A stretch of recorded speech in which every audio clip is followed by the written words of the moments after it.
একটা পোস্ট করেছিলাম আপনার পছন্দের রেসিপির নাম বলে যান, সেখানে ম্যাক্সিমাম কমেন্ট পড়েছে গরুর মাংসের আচার। ওটা সবাই বানিয়ে দেখিয়ে ফেলেছে, তাই আমি আজ নিয়ে আসলাম মুরগির মাংসের আচার। এতটাই সুস্বাদু যে যাকে খাইয়েছি সে আবার আমার হাতেই আরেকবার বানিয়ে নিয়ে গেছে। আসসালামু আলাইকুম। নিচ্ছি হাফ চা চামচ মেথি, হাফ চা চামচ আস্ত ধনিয়া, হাফ চা চামচ জিরা, আর একটা 2 ইঞ্চি সাইজের দারচিনি।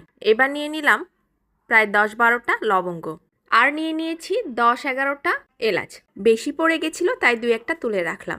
আমি কিন্তু ম্যাক্সিমাম শুকনো মশলাগুলো না টেলেই গুঁড়া করার চেষ্টা করি, কারণ গরম করলে আমার মনে হয় অর্ধেক ঘ্রাণ ওখানেই উড়ে চলে যায়। এবার 2টা তেজপাতা দিয়ে গুঁড়া করে নিচ্ছি। এবার নিয়েছি হাড় ছাড়া 250 গ্রাম মুরগির মাংস। আমি এখানে পোলট্রি বা ব্রয়লার মুরগি নিয়েছি। সামান্য লবণ দিয়ে দিলাম, আর একটু হলুদ দিয়ে দিলাম, তারপর একসাথে মেখে নিচ্ছি।